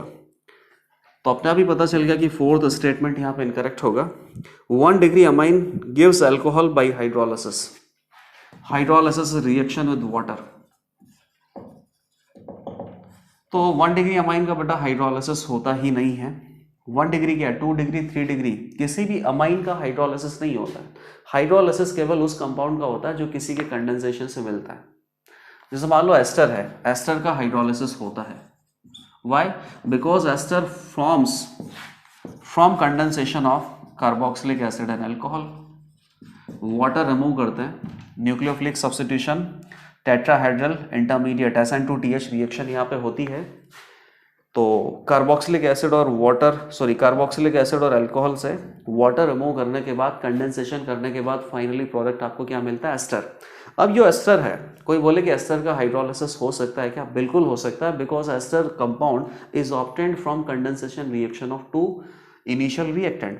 तो वापस से अगर आप इसका हाइड्रोलिसिस करोगे, वाटर ऐड करोगे, तो इनिशियली जो रिएक्टेंट थे वही बन जाएंगे, वापस क्या बन जाएगा, कार्बोक्सिलिक एसिड प्लस अल्कोहल। लेकिन अमाइन कोई एक ऐसा कंपाउंड नहीं है जो किसी के कंडेंसेशन से बनता हो, ये किसी के कंडेंसेशन से नहीं बनता, इसीलिए अमाइंस का जो हाइड्रोलिसिस है वो बिल्कुल पॉसिबल नहीं है। दूसरा आप ऐसे भी देख लो, hydrolysis that means reaction with water, water is a nucleophile, nucleophile will attack, leaving group will leave. तो लिविंग ग्रुप तो होता ही नहीं है, NH2 लिविंग ग्रुप होता ही नहीं है। तो जब लिविंग ग्रुप यहाँ पे प्रेजेंट नहीं है तो रिएक्शन विद वाटर हो भी नहीं सकता, हाइड्रोलिसिस यहाँ पे नहीं होगा। तो 4th ऑप्शन इनकरेक्ट है 1 डिग्री अमाइन के लिए। नेक्स्ट क्वेश्चन पे आओ, nitriles can be converted into amine by the reaction with, nitrile क्या हो गया, C∧N, और C∧N का रिडक्शन करना पड़ेगा तब जाके ये अमाइन में कन्वर्ट होगा। C∧N ये नाइट्राइल है, रिडक्शन ही करना पड़ेगा, दोनों पाई बॉन्ड ब्रेक करके हाइड्रोजन एटम आपने अटैच किए, तो 2 हाइड्रोजन एटम अटैच हुए कार्बन पे, 2 हाइड्रोजन एटम अटैच हुए नाइट्रोजन पे, तब जाके ये अमाइन में कन्वर्ट हुआ। अब रिएजेंट आपको दे रखा है कि कौन सा रिएजेंट है जो नाइट्राइल का रिडक्शन करने के बाद अमाइन में कन्वर्ट कर सकता है। NaHgETOH, sodium in presence of ethanol, ethanol में एसिडिक प्रोटॉन प्रेजेंट है, sodium in presence of ethanol, metal with acidic proton, तो ये तो बहुत अच्छा रिड्यूसिंग एजेंट होता है, बोवेल्ट ब्लैंक रिडक्शन आप इसको बोलते हो। तो इससे नाइट्राइल किस में कन्वर्ट हो जाएगा, NH2, NH2 मतलब अमाइन। लिथियम एल्यूमिनियम हाइड्राइड बिल्कुल होगा, लिथियम एल्यूमिनियम हाइड्राइड बहुत ही अच्छा रिड्यूसिंग एजेंट है, सारे पाई बॉन्ड को ब्रेक करके हाइड्रोजन एटम अटैच करने हैं। और H2Ni that means catalytic hydrogenation, तो कैटालिटिक हाइड्रोजनेशन में भी सारे के सारे पाई बॉन्ड ब्रेक करने के बाद हाइड्रोजन एटम अटैच करने हैं, nitrile can be converted to amine. तो कैटालिटिक हाइड्रोजनेशन से भी होगा, बोवेल्ट ब्लैंक रिडक्शन से भी होगा, और strong reducing agent lithium aluminium hydride से भी ये होगा। तो तीनों आंसर इसके, दैट मीन्स फोर्थ आंसर होगा all of these. Next question देखिए, which of the following compounds undergoes aldol condensation. तो एल्डोल कंडेंसेशन या एल्डोल रिएक्शन कहाँ पे हो सकती है, कार्बोनिल कंपाउंड में होती है जहाँ पे अल्फा हाइड्रोजन प्रेजेंट है। कोई भी कार्बोनिल कंपाउंड में एल्डिहाइड हो सकता है, कीटोन हो सकता है, लेकिन उसके अल्फा कार्बन पे हाइड्रोजन्स प्रेजेंट होने चाहिए। अल्फा हाइड्रोजन प्रेजेंट है तो कार्बोनिल कंपाउंड का बेसिक मीडियम में एल्डोल कंडेंसेशन रिएक्शन होता है, और अल्फा हाइड्रोजन प्रेजेंट नहीं है तो कार्बोनिल कंपाउंड का बेसिक मीडियम में कैनिजारो रिएक्शन होता है। फिलहाल यही चेक करना है कि एल्डोल कहाँ पे हो सकता है। तो फर्स्ट वाले में अल्फा हाइड्रोजन प्रेजेंट नहीं है, सेकंड में नहीं है, थर्ड में अल्फा हाइड्रोजन प्रेजेंट है, फोर्थ में नहीं है। तो थर्ड में अल्फा हाइड्रोजन प्रेजेंट है तो वहीं पे एल्डोल रिएक्शन पॉसिबल है। Next question, select correct statement regarding major product of the following reaction. Reaction एक बार लिख देते हैं, इसके बाद जो प्रोडक्ट आपको मिलेगा उसके बारे में स्टेटमेंट दे रखे हैं, आइडेंटिफाई करना है कि कौन सा स्टेटमेंट सही हो सकता है। रिएक्शन को ज्यादा इजी आपको दे रखी है। CH3 वेज में डैश में अपने पास H है, यहाँ वेज में कौन है, Br है, और डैश में H है। रिएक्शन किससे करना है, KOH in presence of ETOH। ETOH is ethanol alcohol, alcoholic base है। तो अल्कोहलिक बेस के बारे में तो आपको पता ही है, अगर अल्कोहलिक KOH आपको दे रखा है तो हमेशा एलिमिनेशन में E2 एलिमिनेशन होता है। सबस्ट्रेट मॉलिक्यूल आपको क्या मिलेगा, अल्काइल हैलाइड। अल्काइल हैलाइड आपको दे रखा है, अल्काइल हैलाइड की रिएक्शन अल्कोहलिक बेस से करवाओगे तो एलिमिनेशन होगा, और एलिमिनेशन में भी कौन सा होगा, E2। E2 एलिमिनेशन के प्रोडक्ट हम कैसे बनाते हैं, जिस कार्बन आइटम पे halide ion leaving group present है दैट इज अल्फा कार्बन, और अल्फा के रेस्पेक्ट में जो नेक्स्ट कार्बन है दैट इज बीटा कार्बन।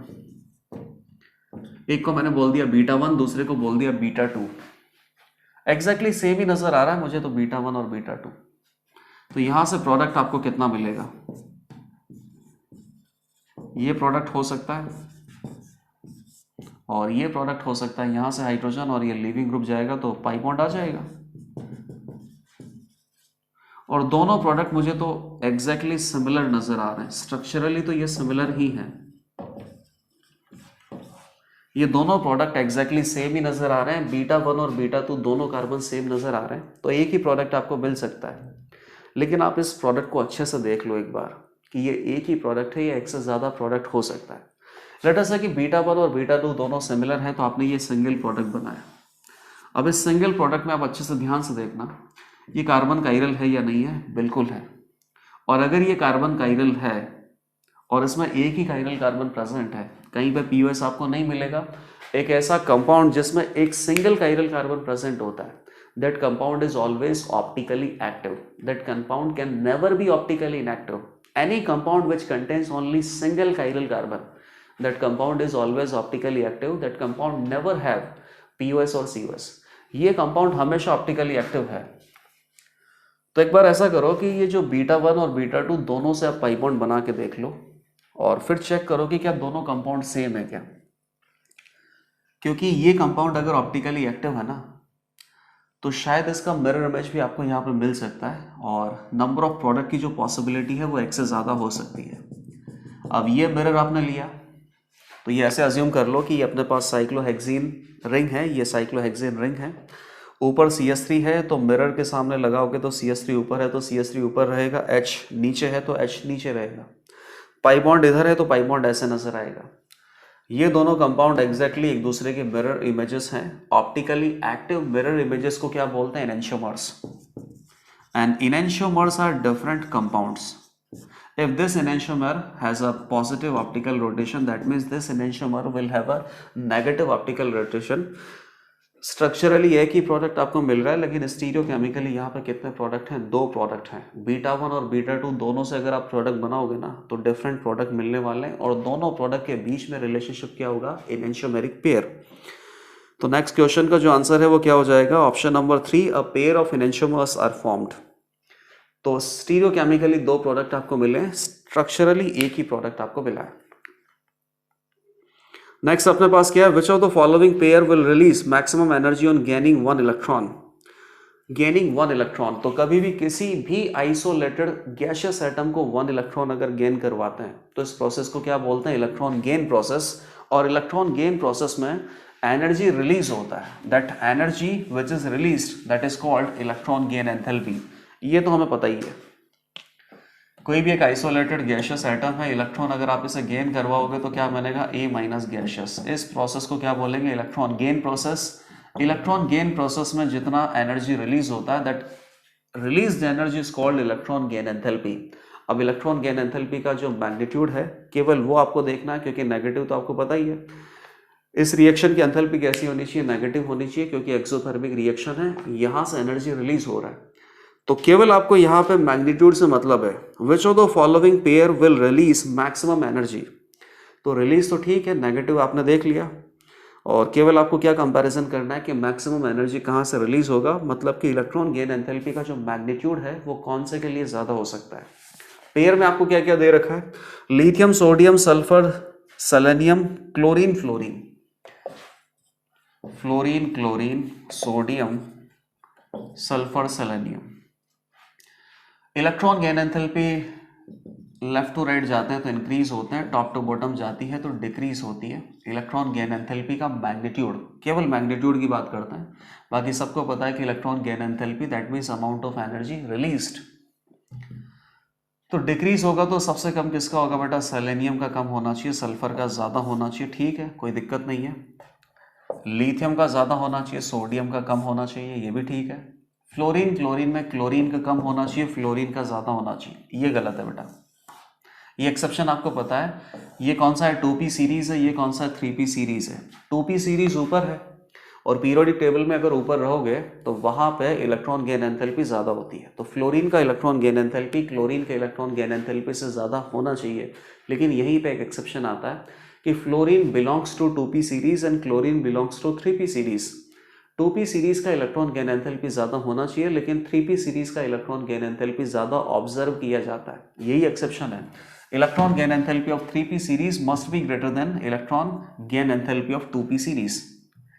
तो फ्लोरीन अपने पास सबसे ज्यादा मोस्ट इलेक्ट्रॉन नेगेटिव एलिमेंट तो होता है, लेकिन जब इलेक्ट्रॉन को एक्सेप्ट करके एनर्जी रिलीज करने की बात होती है तो एनर्जी कौन ज्यादा रिलीज करता है? Chlorine atom.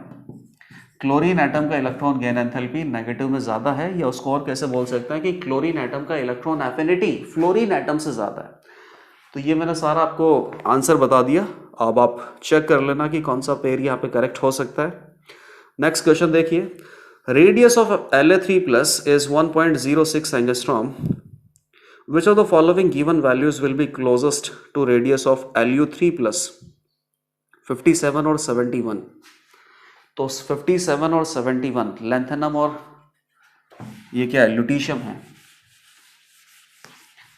तो 57 से 71 हम जा रहे हैं तो ये F ब्लॉक की बात चल रही है। लैंथेनम होता है अपने पास 57 प्लस 14 कितना हो गया?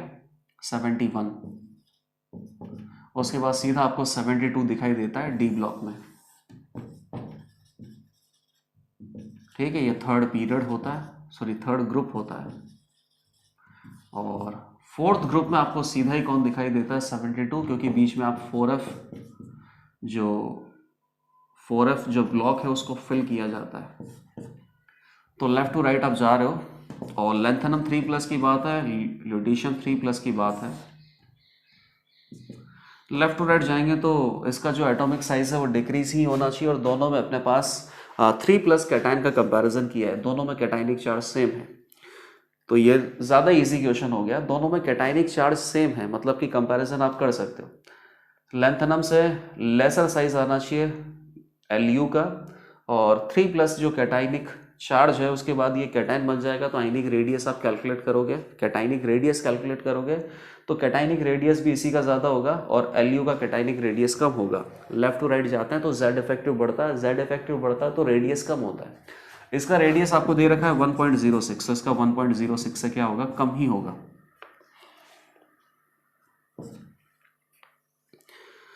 वन 1.06 से कम अपने पास कितना है, 1.09 है सॉरी 0.85 है, तो फोर्थ ऑप्शन आंसर हो जाएगा। नेक्स्ट क्वेश्चन देखो, n equal to 5 ms spin quantum number -1/2, how many orbitals are possible, how many orbitals are possible.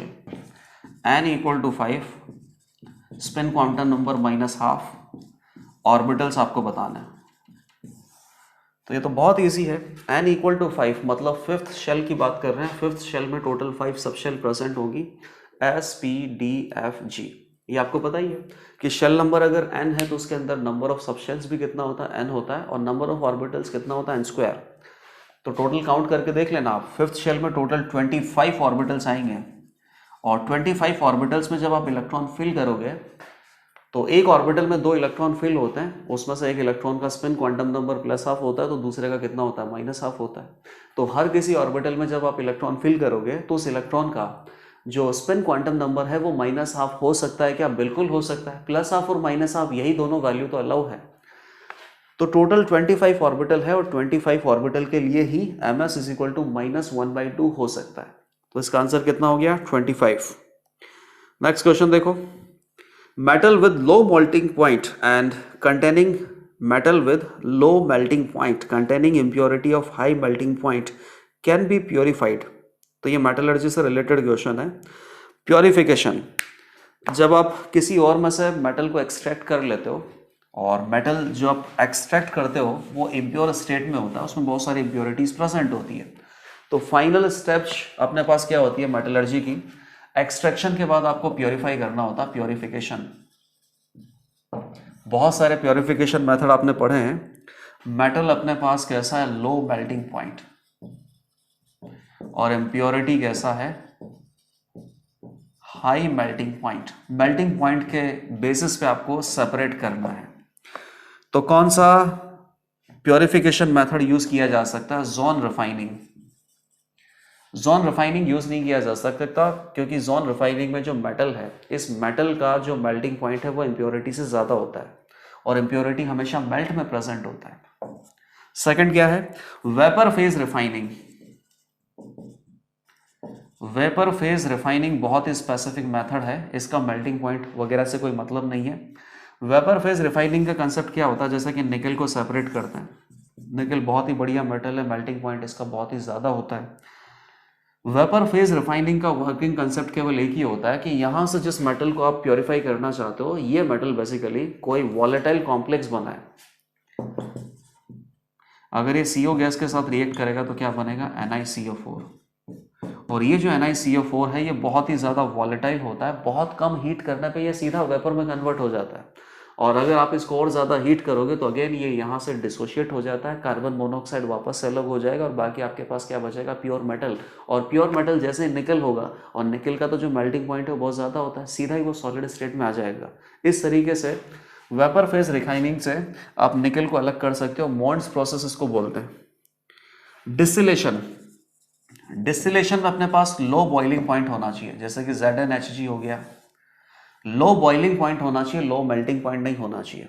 अगर किसी मेटल का लो मेल्टिंग पॉइंट है तब भी बॉइलिंग पॉइंट बहुत हाई हो सकता है। जहाँ पे लो बॉइलिंग पॉइंट वाले मेटल होते हैं उनको डिस्टिलेट करके वेपर फेज में ले जाके प्योरीफाई कर सकते हैं। और लास्ट कौन सा, लिक्वेशन। तो लिक्वेशन अपने पास आंसर हो गया। लिक्वेशन में एकदम यही कंसेप्ट होता है कि मेटल्स का जो मेल्टिंग पॉइंट है बहुत लो होता है, इम्प्योरिटीज का मेल्टिंग पॉइंट बहुत हाई होता है। तो ऐसे एक स्लांट प्लेट लेते हैं हम, टेढ़ा सा प्लेट है, यहाँ पे आग लगानी है आपको, ये इम्प्योर मेटल है। तो इम्प्योर मेटल में से क्या होगा, मेटल का लो मेल्टिंग पॉइंट है तो ये पहले मेल्ट हो जाएगा, मेल्ट होने के बाद फ्लो करेगा, फ्लो करके यहाँ नीचे जाएगा, यहाँ इकट्ठा कर लेंगे। और इम्प्योरिटीज का मेल्टिंग पॉइंट बहुत ज़्यादा है तो इस पर्टिकुलर टेम्परेचर पे ये इम्प्योरिटीज मेल्ट नहीं होगा, तो इम्प्योरिटीज बेसिकली स्लांट प्लेट पे यहीं पे प्रेजेंट होगा और मेटल मेल्ट होने के बाद, फ्लो होने के बाद नीचे चला जाएगा। तो ये जो अपने पास वर्किंग कंसेप्ट है ये किस में यूज किया जाता है, लिक्वेशन में। नेक्स्ट क्वेश्चन देखो, ऑक्सीडेशन स्टेट ऑफ पोटेशियम में K2O, K2O2 और KO2। तो ये बहुत सिंपल क्वेश्चन है और बहुत कंफ्यूजिंग भी है। ऑक्सीडेशन स्टेट ऑफ पोटेशियम आपसे पूछा है और डिफरेंट कंपाउंड दे रखे हैं, ऑक्साइड दे रखा है, सुपर ऑक्साइड दे रखा है, पेरोक्साइड दे रखा है। तो आप ऐसा मत करना कि सर ऑक्सीजन की जो ऑक्सीडेशन स्टेट है वो हमेशा कितनी होती है, -2 होती है। तो -2 के हिसाब से पोटेशियम की ऑक्सीडेशन स्टेट कैलकुलेट करने लग जाओ। -2 है तो ये कितना हो जाएगा, +1। ये -2 है, -2 × 2 -4, तो +4 डिवाइडेड बाई +2 हो गया, -2 × 2। तो इस तरीके से आपने कैलकुलेट किया। Considering oxidation state of oxygen as -2, you calculated oxidation state of potassium which comes out to be +1, +2 and +4। This is very incorrect. Oxygen का जो ऑक्सीडेशन स्टेट है वो -2 हमेशा फिक्स नहीं होता बेटा। In fact sodium metal, potassium metal, first block के जो मेटल होते हैं इनका ऑक्सीडेशन स्टेट फिक्स होता है। पोटेशियम इज ऑलवेज +1 और ऑक्सीजन का यूजुअली ऑक्सीडेशन स्टेट -2 होता है। लेकिन कुछ सर्टेन कंपाउंड ऐसे होते हैं जहां पर ऑक्सीजन का जो ऑक्सीडेशन स्टेट है वो -2 नहीं होता है, जैसे कि सुपर ऑक्साइड, पेरोक्साइड, ओजोनाइड। तो ये गलत है। पोटेशियम का ऑक्सीडेशन स्टेट हमेशा ही कितना होता है, +1 होता है। पोटेशियम का +1 है तो यहाँ पे ऑक्सीजन का कितना होगा, ऑक्साइड में -2, ये पेरोक्साइड होता है बेटा। तो +1 × 2 +2, तो इसके लिए कितना होगा, -2, -2 डिवाइडेड बाई 2, -1 ऑक्सीडेशन स्टेट होता है पेरोक्साइड में ऑक्सीजन का और उतना ही आ रहा है। सिमिलरली -½ ऑक्सीडेशन स्टेट होता है सुपर ऑक्साइड में ऑक्सीजन एटम का और वही आएगा कैलकुलेट करने के बाद। लेकिन पोटेशियम का ऑक्सीडेशन स्टेट हमेशा फिक्स होता है which is always +1। Next question पे आओ। कॉइनाज मेटल शोज प्रॉपर्टीज ऑफ। तो कॉइनाज मेटल किसका होता है, जिससे कॉइन आप बनाते हो, जैसे कि कॉपर हो गया, सिल्वर हो गया, गोल्ड हो गया। तो ये अपने पास कौन से मेटल का एग्जांपल है, ट्रांजिशन एलिमेंट है या डी ब्लॉक एलिमेंट है। तो टिपिकल एलिमेंट है क्या, नहीं है। नॉर्मल एलिमेंट नहीं है। Inner transition F block element नहीं है। Transition element D block element ये है। लास्ट क्वेश्चन आप देखिए, hybridisation of which of following complex is correctly matched. तो ये जो लास्ट क्वेश्चन है कोऑर्डिनेशन कॉम्प्लेक्स का, ये बहुत इंपॉर्टेंट है क्योंकि ये मैंने सॉल्व कर रखा है, इसमें 2 एक्सेप्शन आपको दे रखे हैं। तो वो एक्सेप्शन अगर आपको याद होंगे तो ये क्वेश्चन आप सॉल्व कर पाओगे, वरना तो गलत ही होगा। AuCl4- तो कितना हो गया, Au3+ हो गया बेटा। ये Au किसका भाई, ये कॉपर का। कॉपर कितना होता है, 18 + 4s 1 3d10 होता है। 3 इलेक्ट्रॉन हटाने, एक आउटर मोस्ट शेल में से गया, 2 यहाँ से गए, तो 3d8 है। तो 3d8 4s0 4p0 4d0 इस तरीके से कुछ कॉपर 3+ का कॉन्फ़िगरेशन आएगा। तो एग्जैक्टली उसी तरीके से Au गोल्ड 3+ का इलेक्ट्रॉनिक कॉन्फ़िगरेशन आएगा। अब टोटल 4 कोऑर्डिनेशन नंबर है और आइडेंटिफाई करना है कि 4 कोऑर्डिनेशन नंबर में यहाँ पे हाइब्रिडाइजेशन DsP2 आएगा या sp3 आएगा। वीक फील्ड लिगेंड है, लेकिन Au अपने पास 5D सीरीज का मेटल होता है और 5D सीरीज के मेटल के लिए सभी लिगेंड स्ट्रॉन्ग फील्ड लिगेंड ही होते हैं। तो स्ट्रॉन्ग फील्ड लिगेंड है तो बेटा ये पेयरिंग करवा देगा, 1 2 1 2 1 2 1 2 पेयरिंग करवा देगा। तो 3d8 में एक d ऑर्बिटल खाली होगा, एक 4s से लेंगे, 2 4p से लेंगे। हाइब्रिडाइजेशन कितना आ जाएगा, DsP2। DsP2 इसका हाइब्रिडाइजेशन दे रखा है क्या, नहीं। तो पहला तो हो गया इनकरेक्ट। सेकंड है अपने पास ऑक्सीलेटो।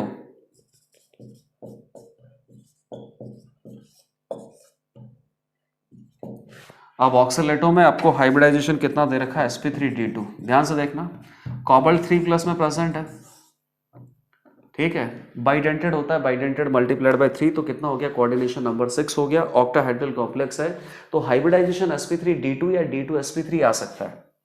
कॉबाल्ट 3+ में ये अपने पास कैसा है, वीक फील्ड लिगेंड है। कॉबाल्ट 3+ 18 + 4s2 3d7 3d6 हो गया। 2 इलेक्ट्रॉन यहाँ से हटा दिए और 1 इलेक्ट्रॉन इधर से हटा दिया, टोटल 3 इलेक्ट्रॉन आपने हटा दिए। 3d6 है, 4s0 है, 4p0 है, 4d 0 है, वीक फील्ड लिगेंड है बेटा, वो पेयरिंग नहीं करवाएगा। पेयरिंग नहीं करवाएगा तो आपको आगे से ऑर्बिटल यूज करने पड़ेंगे। कंप्लीटली एम्प्टी ऑर्बिटल आपको कहाँ से मिलेंगे, 4s 4p और 4d में मिलेंगे। तो हाइब्रिडाइजेशन आपको क्या लगता है कि sp3d2 आना चाहिए, आउटर ऑर्बिटल कॉम्प्लेक्स बनना चाहिए। लेकिन आपको पता है कि कोबाल्ट 3+ के साथ जो ऑक्सलेट आयन है as a strong field behave करता है, और ये पेयरिंग करवा के हाइब्रिडाइजेशन क्या लेके आता है, d2sp3। Although oxalate ion is a weak field ligand, but it behaves as a strong field ligand with cobalt 3+ metal ion. तो यहाँ पे d2sp3 हाइब्रिडाइजेशन होगा। तो ये एक एक्सेप्शन था सेकंड वाला। फर्स्ट वाला एक्सेप्शन नहीं था। फर्स्ट वाले को तो आपको बहुत लॉजिकली और बहुत एनालिटिकली सोचना था। थर्ड अपने पास क्या है, रोडियम का कॉम्प्लेक्स है। रोडियम किसका भाई है, कोबाल्ट का। तो कोबाल्ट 4s2 3d7 होता है, तो उसी तरीके से रोडियम का जो डी इलेक्ट्रॉन कॉन्फ़िगरेशन है वो आप निकाल लेना, ppS3 होल थ्राइस। रोडियम +1 है तो 18 + 4s2 3d7, ये कौन होता है, कोबाल्ट +1 है। आउटर मोस्ट शेल में से एक इलेक्ट्रॉन हटा दिया। अभी इनर शेल अपने पास खाली है, तो जब ये बॉन्डिंग करेगा तो आउटर शेल के इलेक्ट्रॉन इनर शेल में पहुंचा दो। फिर आपको पता है कि 3d8 है और कोऑर्डिनेशन नंबर 4 है। अगर मान लीजिए कि 3d8 अपने पास अनपेयर्ड तरीके से भरे हुए हैं, तो अंदर अपने पास d ऑर्बिटल सारे के सारे या तो हाफ फिल्ड होंगे या फुली फिल्ड होंगे। तो एम्प्टी ऑर्बिटल आपको आगे से मिलेगा। तो हाइब्रिडाइजेशन कितना आएगा, sp3। टोटल कोऑर्डिनेशन नंबर कितना है, 4। लेकिन sp3 हाइब्रिडाइजेशन नहीं हो सकता, एग्जैक्टली सेम चीज़ है। ये जो रोडियम है ये अपने पास 4d का मेटल है, और 4d के मेटल के लिए सारे के सारे लिगेंड स्ट्रॉन्ग फील्ड लिगेंड ही होते हैं। स्ट्रॉन्ग फील्ड लिगेंड है तो ये पेयरिंग करवा देगा ना बेटा।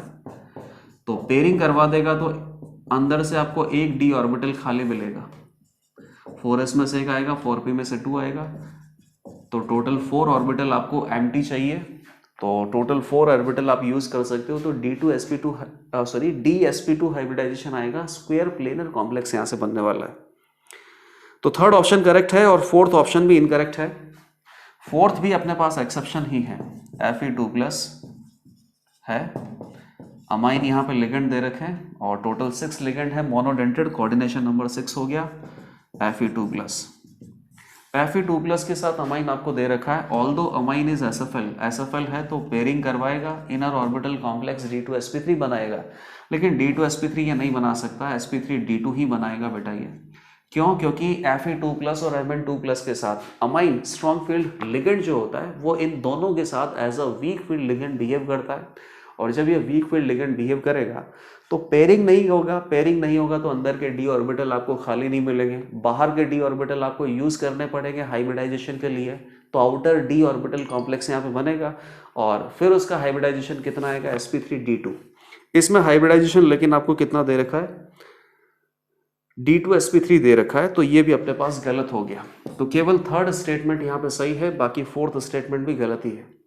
तो ये अपने पास जो FST1 है, टोटल 25 क्वेश्चंस थे, JEE मेन पैटर्न था और सारे questions almost easy to moderate level पे हैं। मुझे तो ऐसा एक भी क्वेश्चन नहीं लगा जो बहुत ज़्यादा डिफिकल्ट है। तो इस पेपर में बहुत अच्छे मार्क्स आप ला सकते हो।